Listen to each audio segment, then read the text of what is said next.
Je m'appelle René Whitman. J'ai 32 ans et mon père oublie mon anniversaire depuis toujours. Chaque année, il organise des fêtes toujours plus grandioses pour ma sœur, avec décorations, discours et invités à profusion. Et chaque année, mon propre anniversaire est traité comme une simple erreur dans le calendrier familial. Cette année encore, il a oublié, mais je n'ai pas fait comme si de rien n'était. J'ai utilisé les économies dont il ne m'avait jamais parlé, j'ai signé des papiers qu'il n'a jamais vus et j'ai acheté une petite maison au bord d'un lac tranquille, loin de son emprise. Une fois les clés en main, j'ai fait une chose simple. J'ai pris une photo sur la terrasse, rien de sophistiqué, juste une preuve que c'était bien réel, et je l'ai postée en ligne avec une courte légende, cadeau d'anniversaire. Cadeau pour moi-même. Je ne la lui ai pas envoyée. Je n'ai pas tagué ma sœur. Je l'ai juste publié et je suis retourné déballer mes cartons. Quelques minutes plus tard, mon téléphone s'est mis à vibrer sur la table comme un insecte. Appel manqué, message, conversation de groupe familial en ébullition. Mon père, qui n'avait jamais le temps de m'appeler pour mon anniversaire, se mit soudain à commenter ma vie. Avant de vous raconter ce qu'il a tenté de faire ensuite et jusqu'où j'ai dû aller pour protéger cette maison et moi-même, dites-moi d'où vous regardez et quelle heure il est chez vous, car je veux voir jusqu'où cette histoire de famille, de loyauté et de vengeance peut aller. Les appels n'ont pas cessé. Mon téléphone vibrait sur la table. Je l'ai laissé sonner jusqu'à ce que l'écran s'assombrisse, puis se rallume sous une nouvelle vague d'indignation. Pour une fois, j'avais fait quelque chose d'important sans prévenir personne, et la réaction fut instantanée et bruyante. J'ai d'abord ouvert la conversation de groupe familial. Les messages s'étaient accumulés le temps que je retourne de la terrasse à la cuisine.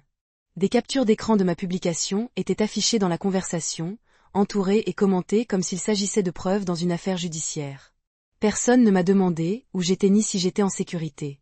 On me demandait pourquoi j'avais fait ça, comment j'avais pu me le permettre, ce que les gens allaient penser. Le nom de mon père revenait sans cesse parmi les autres messages.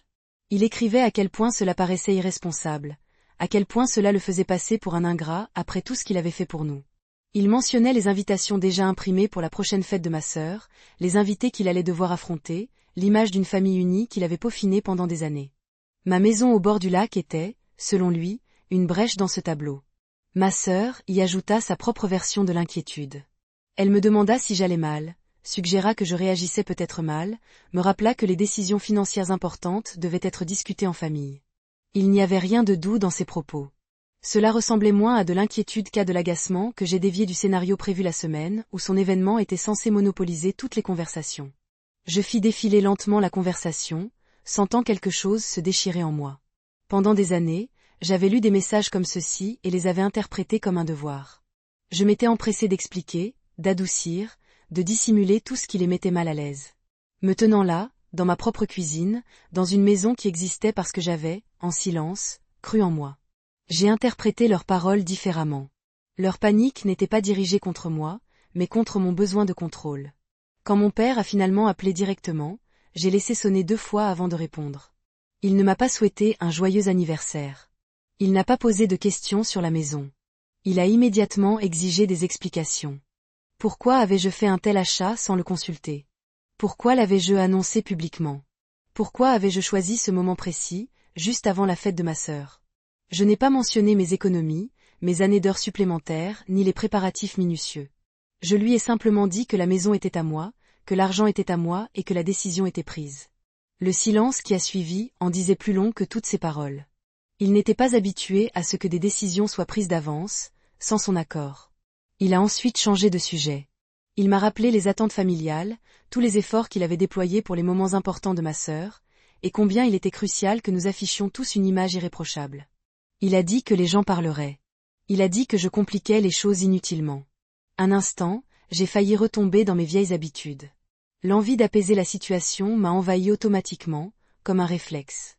J'entendais la voix intérieure qui se serait excusée pour le moment choisi, aurait promis de venir bientôt, aurait proposé de minimiser l'importance de la maison pour ne pas éclipser la prochaine fête. Je n'ai pas suivi ce scénario. Au lieu de cela, j'ai écouté jusqu'à ce qu'il n'ait plus rien à dire.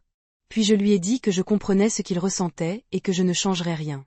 Ma voix est restée calme, non pas parce que j'étais sereine, mais parce que je savais enfin exactement où j'en étais.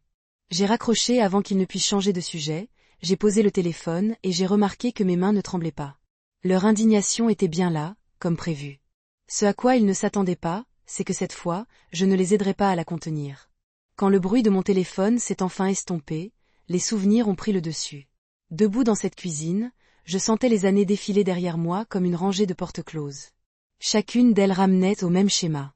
Mon père célébrant ma sœur comme si elle était la vedette de la famille et me traitant comme une simple note de bas de page, qu'on pouvait supprimer si l'espace venait à manquer. La maison au bord du lac n'était pas apparue par magie. C'était la première fois que je lui retournais la situation. Je repensais à tous ces anniversaires qui se confondaient. La première fois qu'il avait oublié, c'était quand nous étions encore à l'école. Ma sœur avait organisé une fête grandiose. Salle louée, musique, un gâteau assez grand pour nourrir la moitié du quartier. Le mien, un dîner improvisé, bâclé entre 2 appels professionnels. Le genre de dîner où l'addition arrive avant même que vous ayez fini votre verre et où tout le monde fait comme si ça comptait comme un effort. Il me disait qu'il était occupé à subvenir à nos besoins. Je me disais que ce n'était pas grave. Mais ça ne s'est pas arrêté là. Quand ma sœur a obtenu son diplôme, il a organisé un week-end entier. D'événements, d'annonces, de photos, de discours sur la fierté et l'héritage. Quand j'ai obtenu le mien, il m'a serré la main dans un couloir et parti plus tôt pour récupérer un costume chez le tailleur. Il a parlé des embouteillages. Il a parlé de réunions. Il n'a pas prononcé mon nom quand il évoquait les réussites de notre famille devant les autres. Ce qui m'a le plus blessé, ce n'était pas l'absence de cadeaux ou de fêtes. C'était sa façon de mesurer la valeur des choses. Les choix de ma sœur étaient considérés comme des investissements. Mes activités étaient considérées comme des passe-temps jusqu'à ce qu'elles se révèlent utiles. Quand elle a eu besoin d'aide pour ses études, c'était une priorité familiale. Quand je faisais des heures supplémentaires et que j'économisais pour mes propres projets, c'était agréable, mais pas suffisamment important pour justifier des changements de dernière minute. Plus nous grandissions, plus cela devenait public. Il publiait des articles sur ses réussites, écrivait de longs paragraphes sur sa fierté, racontait à qui voulait l'entendre comment elle perpétuait le nom de famille. Quand il m'arrivait quelque chose de bien, j'avais droit à une brève mention, voire pas du tout. En privé, il utilisait mon travail comme exemple de stabilité quand cela arrangeait son discours. Mais les projecteurs ne restaient jamais longtemps braqués sur moi. Ils revenaient toujours à elle. Je l'avais accepté pendant des années, car y faire face revenait comme briser quelque chose dont je n'étais pas sûre de pouvoir me passer. Chaque fois que je pensais appeler un chat, les mêmes phrases me revenaient en tête. Que j'exagérais, que toutes les familles étaient un peu déséquilibrées, que je devais être reconnaissante que les choses ne soient pas pires. Alors, j'ai ravalé ma salive et je me suis dit que j'agissais avec maturité. La prime qui m'a permis d'acheter la maison au bord du lac n'est pas tombée du ciel. Elle est le fruit de longues nuits blanches, de délais serrés et de résultats incontestables. J'avais travaillé dur, suivi chaque paiement, observé la croissance lente et imperceptible de mon compte, un compte que personne d'autre ne touchait.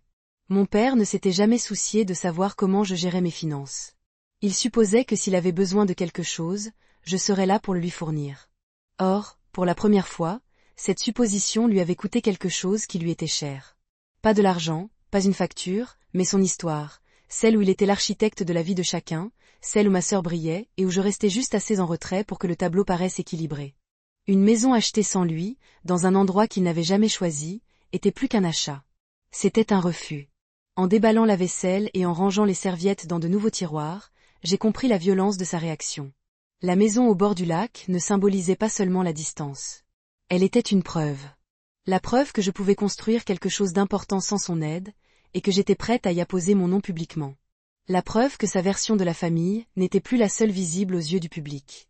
C'était la première véritable conséquence sur laquelle j'avais un contrôle, et qu'il n'ait jamais subi. Je ne criais pas. Je ne suppliais pas. Je ne lui réclamais rien.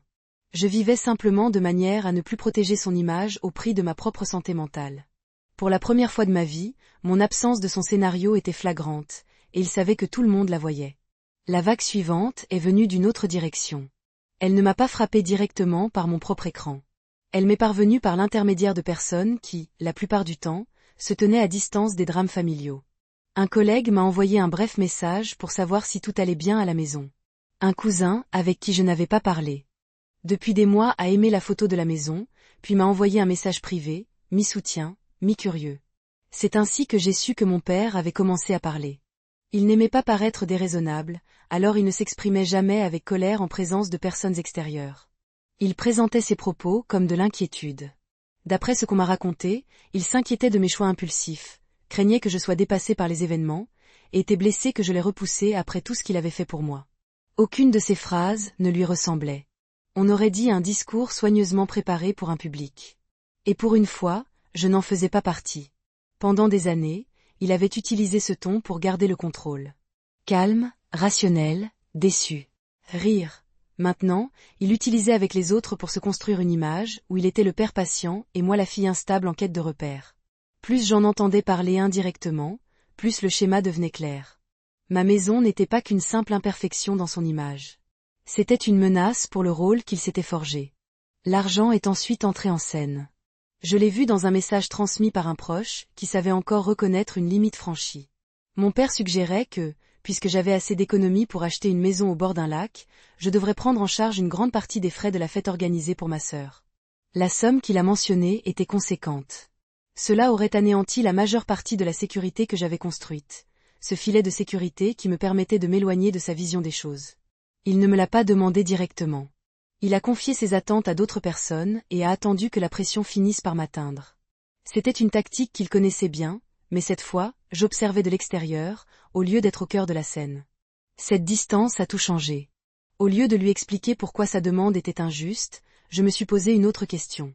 Que se passerait-il si je refusais simplement et laissais les conséquences de mes actes arriver? La réponse était difficile à entendre, mais honnête. Il serait obligé soit d'admettre publiquement qu'il comptait sur mon argent, soit d'adapter ses plans à la réalité. Dans tous les cas, il finirait par en payer le prix. J'ai commencé à rassembler ce que je ne m'étais jamais autorisé à faire auparavant, des preuves. Non pas pour les publier en ligne, ni pour humilier qui que ce soit devant des inconnus, mais pour me rappeler que je n'étais pas dans mon imagination. Des captures d'écran de messages où mon anniversaire était perçu comme un désagrément. Des photos d'événements auxquels j'avais assisté, mais dont les légendes avaient été effacées. Des notes griffonnées lors de soirées difficiles, consignant les propos tenus pour ne plus les réécrire plus tard sur un ton plus doux. Tout cela réuni, c'était comme lire un dossier. Pour la première fois, je n'étais plus sur le banc des accusés. Il avait passé des années à construire un récit où je lui devais une compréhension totale, où la moindre résistance de ma part faisait de lui la victime. Debout dans mon salon, entouré de cartons et de preuves, j'ai pris une décision en silence. J'en avais assez de me défendre dans une histoire qu'il contrôlait. S'il voulait continuer à parler de moi, il devrait le faire sans ma coopération. C'était le début de la véritable vengeance. Pas de scène dramatique, pas de confrontation houleuse, mais un refus délibéré de laisser sa version des faits franchir le seuil de ma porte. L'occasion d'agir s'est présentée plus tôt que prévu. Tout a commencé par un courriel d'une parente d'ordinaire neutre. Invitée à la fête de ma sœur, elle voulait savoir si je venais, car elle avait entendu des versions contradictoires. Le message était bref et mesuré, ce qui en faisait le lieu idéal pour décider comment passer de la collecte de preuves à leur utilisation concrète. Je n'ai pas envoyé de longues explications. J'ai répondu uniquement par des faits. J'ai écrit que mon père ne m'avait pas appelé pour mon anniversaire, qu'il avait évoqué mes économies dans des conversations avec d'autres personnes avant de me demander quoi que ce soit directement, et que la maison au bord du lac avait été achetée avec mon propre argent. Pas d'insultes, pas de langage émotionnel, pas d'instructions sur ce qu'elle devait croire. Je lui ai donné les éléments et l'ai laissé se faire sa propre opinion. Cette réponse est devenue mon modèle. Lorsque des collègues, des cousins ou de vieux amis de la famille m'ont contacté avec le même ton prudent, j'ai fait de même. J'ai cessé de le couvrir. J'ai cessé de combler les lacunes entre ses paroles et la réalité. Chaque fois que quelqu'un mentionnait qu'il s'inquiétait pour moi, je répondais par une phrase claire expliquant ce que j'avais fait et ce qu'il n'avait pas fait. On ne maîtrise son récit que tant que les autres dépendent de nous pour le comprendre. Dès que j'ai abandonné ce rôle, des failles sont apparues. Elles ne se sont pas manifestées sous forme de confrontation dramatique. Les problèmes sont apparus insidieusement. Un collègue a renoncé à assister à la fête de ma sœur après avoir entendu les deux versions. Un proche a fait remarquer que son comportement concernant mes finances ne correspondait pas à la réalité. Il ne pouvait pas tous les accuser de déloyauté sans révéler le problème. Les pressions financières sont revenues, mais cette fois, elles ont touché un point sensible. La salle pour la fête de ma sœur exigeait un paiement final plus élevé que prévu, car il comptait sur ma contribution. Lorsqu'il a tenté de rectifier le tir discrètement, cela s'est remarqué. Des acomptes avaient été versés. Les prestataires avaient été prévenus qu'ils seraient payés intégralement. Réduire soudainement les dépenses impliquerait des explications, et sa réponse ne sonnerait plus comme celle d'un homme maître de la situation. Il avait des options: emprunter, prétendre que le budget avait toujours été plus modeste, ou assumer la dépense lui-même. Aucune de ces solutions ne correspondait à l'image qu'il s'était forgée.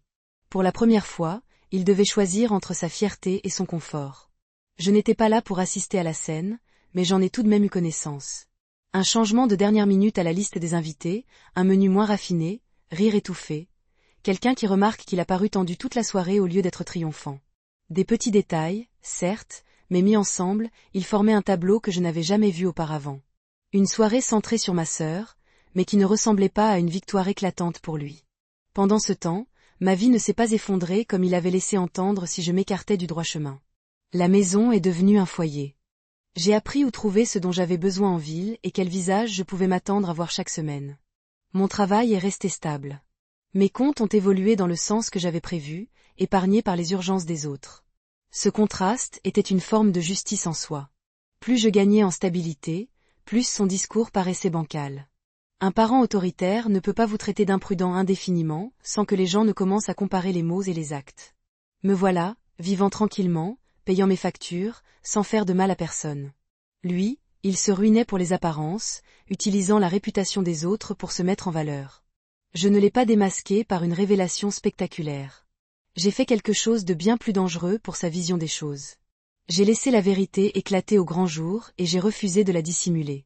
La limite qu'il a franchie ensuite était différente.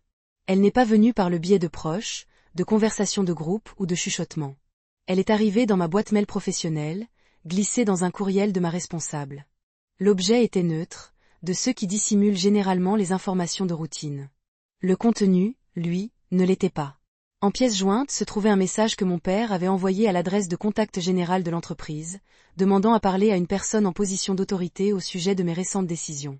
Il écrivait qu'il était profondément inquiet de mon jugement et laissait entendre que je pouvais être instable, qu'un achat immobilier soudain par une fille qui refusait les conseils de la famille pouvait être un signe de manque de fiabilité. Il n'a pas mentionné le nom de la maison au bord du lac, mais il n'en avait pas besoin.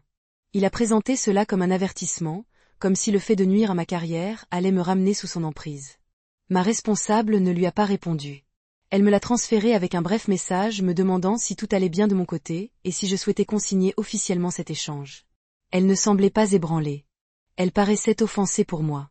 En lisant ces mots à mon bureau, j'ai ressenti un apaisement plutôt qu'une rupture. Il était prêt à risquer mes revenus et ma réputation juste pour reprendre le contrôle. Tout doute quant à la nécessité de cette distance s'est dissipé à cet instant. Il ne s'agissait pas de bienveillance, mais de possession. Nous avons organisé une réunion avec les RH cet après-midi-là. J'ai apporté les emails, des captures d'écran de messages qu'il avait envoyés par d'autres moyens, et un bref résumé des dernières semaines. Je n'ai rien dramatisé. J'ai décrit l'ingérence indésirable d'un proche qui refusait mon indépendance. Ils ont écouté, pris des notes et m'ont assuré que tout contact ultérieur de sa part serait filtré et enregistré.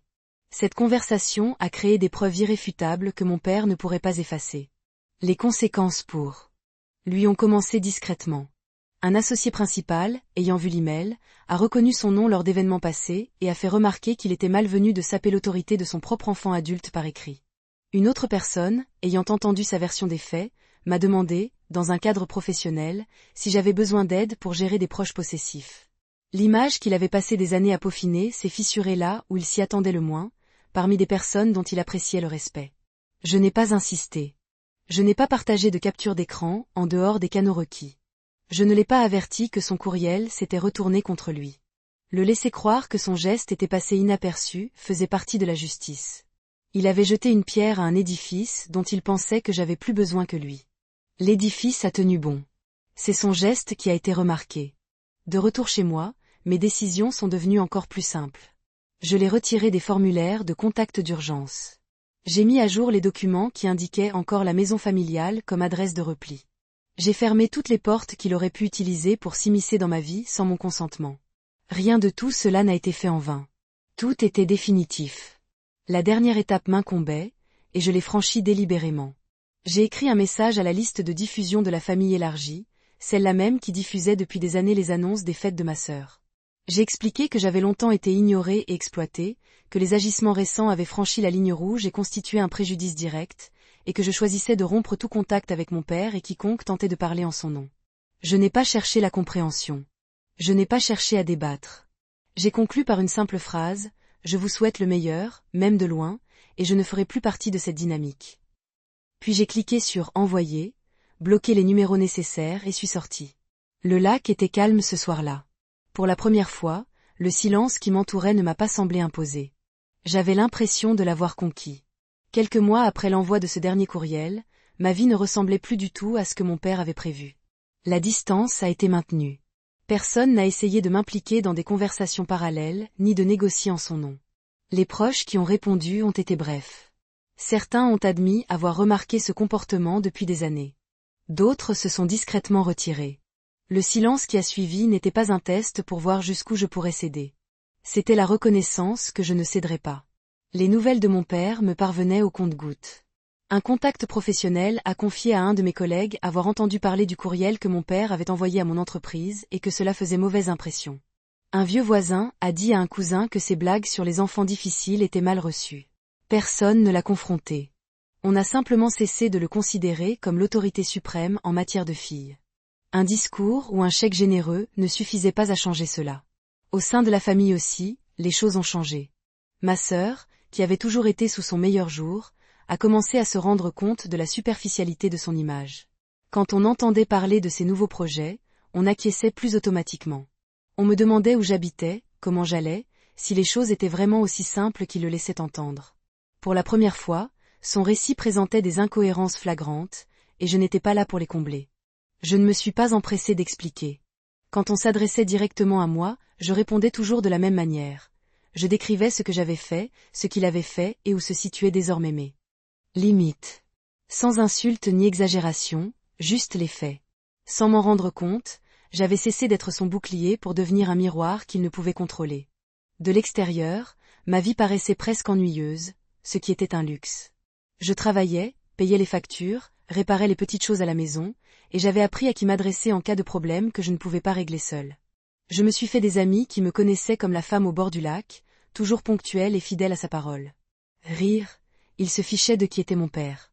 Ce qui comptait pour eux, c'était que je tienne mes promesses. Cette stabilité était à l'opposé du chaos qu'il avait prédit en essayant de saboter mon travail. Chaque mois stable dans cette maison était une réponse silencieuse à ses accusations de manque de fiabilité. Il avait essayé de fragiliser mes fondations. En réalité, il n'avait fait que révéler les siennes. Il n'y a pas eu de confrontation dramatique par la suite, pas de visite surprise, pas de dernière tentative pour me reconquérir. Le contrôle, rire, ne court généralement pas après ce qu'il ne peut plus contrôler. Il se retire et réécrit le scénario pour ceux qui restent. Je suis certaine que, dans sa version des faits, je reste cette fille ingrate qui a préféré la distance à la loyauté. C'est son droit. Il peut s'en tenir à cette version aussi longtemps qu'il le souhaite. Je n'ai pas à y vivre. S'il y a une leçon à tirer de tout cela, ce n'est pas qu'il est facile de rompre les liens, ni que tout le monde devrait faire comme moi. C'est qu'il arrive un moment où protéger le confort d'autrui a un coût exorbitant. La punition de mon père ne venait pas d'un acte dramatique de ma part. Elle venait de la perte de sa capacité à m'utiliser comme un accessoire dans une vie qu'il préférait soigner plutôt que partager. On ne peut pas toujours forcer les gens à voir leurs erreurs. On peut, en revanche, cesser de les aider à les dissimuler. Si des bribes de votre propre vie vous reviennent en mémoire, souvenez-vous de ceci. Vous avez le droit de vous affranchir des rôles qui vous rabaissent, même si cela signifie devenir le méchant dans le récit de quelqu'un d'autre. Parfois, la vengeance la plus puissante consiste simplement à vivre pleinement l'histoire que vous vous êtes écrite. Merci de m'avoir écouté. Si cela vous a amené à repenser vos propres schémas familiaux ou vos limites, dites-moi quel moment vous a le plus marqué et d'où vous lisez ce commentaire. Votre intervention pourrait être le déclic qui aidera quelqu'un d'autre à enfin choisir de s'affirmer.